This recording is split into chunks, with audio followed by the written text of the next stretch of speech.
এইচএছৰ ফাইনেলৰ ৰিজাল্ট দিবলৈ ওলাইছোঁ। এইবাৰ টোটেল ল'ৰা ছোৱালী ফৰ্ম ফিল আপ কৰিছিল 2,80,216জনে। তাৰপিছত কেণ্ডিডেট এপিয়াৰ হৈছে 2,73,908জন। 7,000মান এপ্ৰক্সিমেটলি 7,000মান ল'ৰাই এপিয়াৰ কৰা নাই, যদিও ফৰ্ম ফিল আপ কৰিছিল। আৰু এপিয়াৰ কৰা ল'ৰাৰ ভিতৰত পাছ কৰিছে 2,42,794। আমি ষ্ট্ৰীম, আমাৰ ইয়াত 4টা ষ্ট্ৰীম আছে: arts, science, commerce and vocational. আৰু আৰ্টছৰ ৰিজাল্ট যদি আমি চাওঁ, আমাৰ যোৱা বছৰতকৈ এইবাৰ আমাৰ ৰিজাল্টৰ পাৰ্চেণ্টেজ ভাল হৈছে। যোৱা বছৰ আছিল আমাৰ 70.12% আৰ্টছত, এইবাৰ 88.24% হৈছে।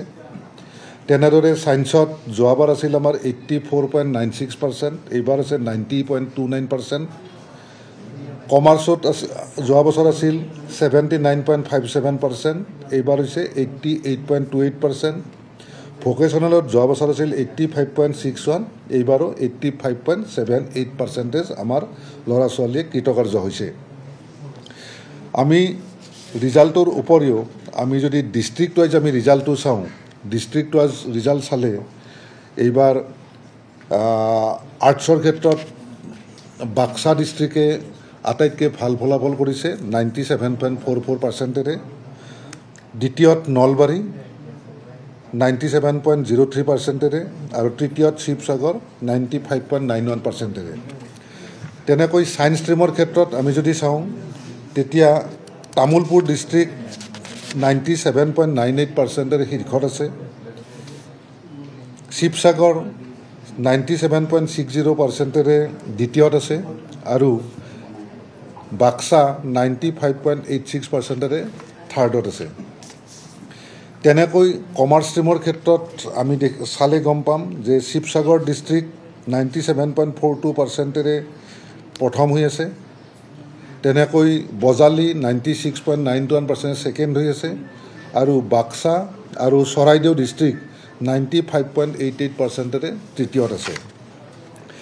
এই গোটেই ৰিজাল্টখিনি আমি ইতিমধ্যে 7:30 বজাত আমি স্কুলবিলাকলৈ পঠাইছোঁ PDF-টো, আৰু PDF-টো হিচাপে ল'ৰা ছোৱালীবিলাকে তেখেতসকলৰ ৰোল নাম্বাৰ চাই তেখেতসকলে ৰিজাল্টটো চাব পাৰিব।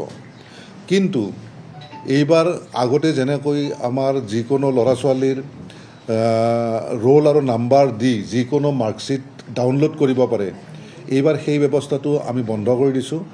আৰু ডাটা প্ৰটেকশ্যনটো চাই যিজন ষ্টুডেণ্ট, সেই ষ্টুডেণ্টজনে তেখেতৰ ডিটেইলছটো নিদিলে কোনেও ৰিজাল্ট চাব নোৱাৰে।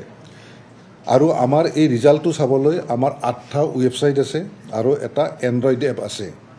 সেই ৱেবছাইটকেইটাত 9টা বজাৰ লগে লগে এতিয়া ল'ৰা ছোৱালীবিলাকে, কেণ্ডিডেটবিলাকে তেখেতসকলে নিৰ্দিষ্ট ৰোল নাম্বাৰ, ৰেজিষ্ট্ৰেশ্যন নাম্বাৰ আৰু তেখেতসকলৰ ৰেজিষ্ট্ৰেশ্যন ছেশ্যন, এই 4টা তেখেতসকলে দিয়াৰ লগে লগে তেখেতসকলৰ মাৰ্কশ্বিটটো ডাউনলোড কৰি ল'ব পাৰিব, আৰু ইণ্ডিভিজুৱেল ৰিজাল্টটো তেখেতসকলে চাব পাৰিব।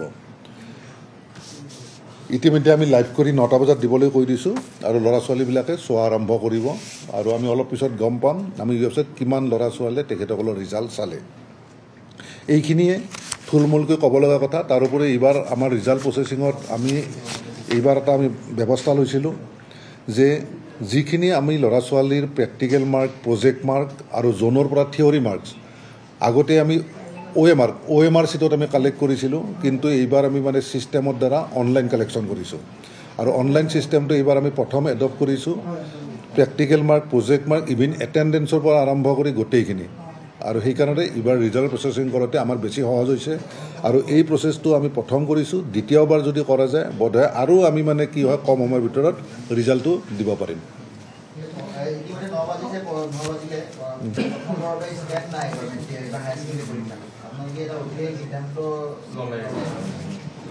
আচলতে ষ্টেণ্ড যিটো আমি পজিশ্যন কৰোঁ, আগতে 10টালৈকে আমি মানে পজিশ্যন দিছিলোঁ। বিভিন্ন ক্ষেত্ৰত এই বিষয়ত আমাৰ চিন্তা চৰ্চা চলি আছিল। বহুতে ইয়াৰ সপক্ষে, বহুতে বিপক্ষে যুক্তি দিছিল। কিন্তু এইবাৰ আমাৰ যিখন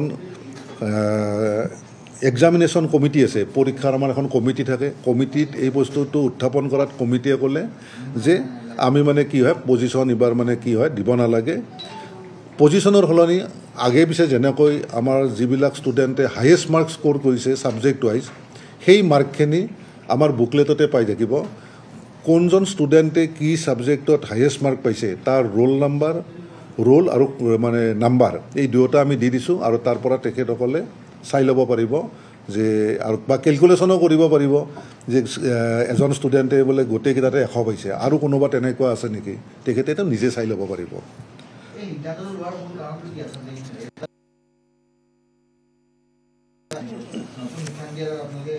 আচলতে সিদ্ধান্ত লোৱাৰ কাৰণটো এনেকুৱা, আজি পজিশ্যনটো এটা আনহেল্ডি কম্পিটিশ্যন আমি দেখি থাকোঁ। তাৰোপৰি আজিকালি পজিশ্যনৰ ফালৰ পৰা মানে কি হয় ক'তোৱে মানে কি হয় ছিট নিদিয়ে। আজি যদি আপুনি চাব যায় যে মানে কি হয় CUET দিব লাগে, JEE দিব লাগে, JEE এডভান্স, NEET, এটা মিনিমাম এলিজিবল ক্ৰাইটেৰিয়া মাৰ্কছ লাগে, গতিকে পজিশ্যনটোত তাত একো দৰকাৰ নাই। আৰু ৰিজাল্টটোত কোনে কিমান স্ক'ৰ কৰিছে ছাবজেক্ট ৱাইজ সেইটোতে মানে কি হয় ঠিক থকাৰ কাৰণে কাউন্সিলে তেনেকৈ ডিচিশ্যন লৈছে আৰু তেনেকৈ ৰিজাল্টটো ডিক্লেয়াৰ কৰা হৈছে। NEPত এনেকুৱা কথা নাই, NEPটো আমাৰ যদিও মানে কি হয় আমাৰ চৰকাৰে গ্ৰহণ কৰিছে, আমি তাত কাম কৰি আছোঁ, পৰীক্ষাৰ ক্ষেত্ৰত এতিয়াও আমি বহুত ক্ষেত্ৰত NEP মতে আমি কৰিব পৰা হোৱা নাই, আৰু পৰৱৰ্তী পৰ্যায়ত এইবিলাক আমাৰ যিটো গ্ৰেডিং ছিষ্টেমতে আহেনে কিয়ে কৰে সেইটো আমাৰ এটা কাউন্সিল আছে, বা দুটা সেৱা আৰু কাউন্সিল লগ হোৱাৰ পাছত এটা নিৰ্দিষ্ট বৰ্ড হ'ব, সেই বৰ্ডে কেনেকৈ ডিচিশ্যন লয় সেই ডিচিশ্যনৰ ওপৰত ভিত্তি কৰিহে আমি পৰৱৰ্তী ব্যৱস্থাৰ কথা ক'ব পাৰিম।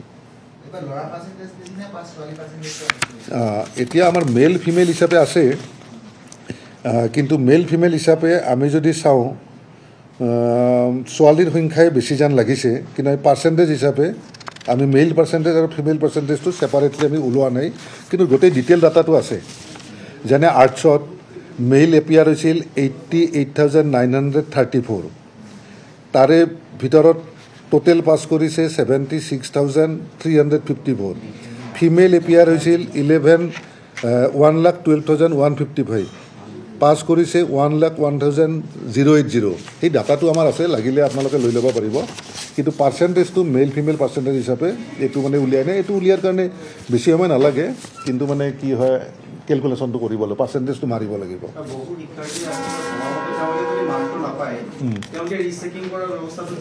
আমাৰ কাউন্সিলৰ যিখন আমি নটিফিকেশ্যন দিছোঁ, ইয়াত নটিফিকেশ্যনটো আমি দিছোঁ যে মানে কি হয় তেখেতসকলে যদি ৰিচেক কৰিব বিচাৰে তেতিয়া আমাৰ এই নটিফিকেশ্যন যিখন, এই নটিফিকেশ্যনটো আমি লিখি দিছোঁ, the candidate who wish to get their answer script recheck may visit আমাৰ এইটো যিটো ৱেবছাইট সেইটো দিছোঁ, for applying online, the online platform for application for rechecking will be open after 3 days from the day of declaration of result.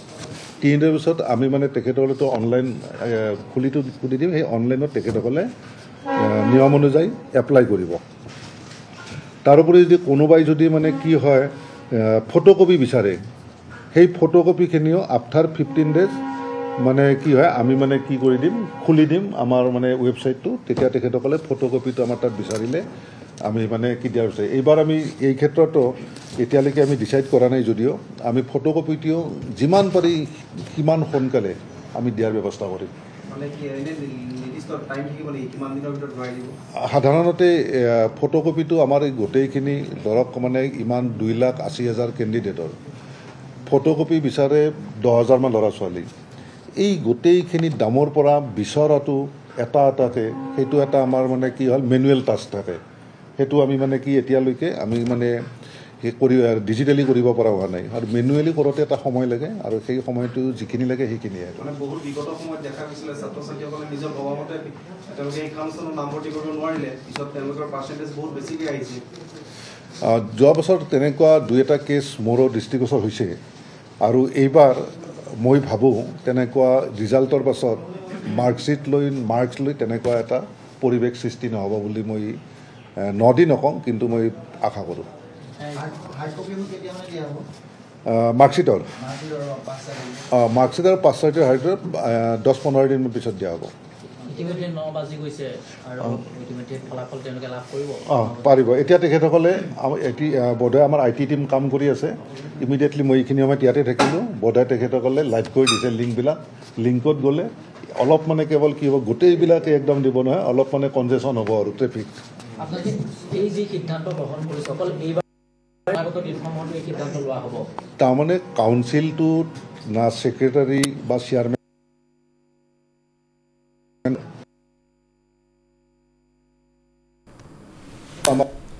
স্থাপন কৰিম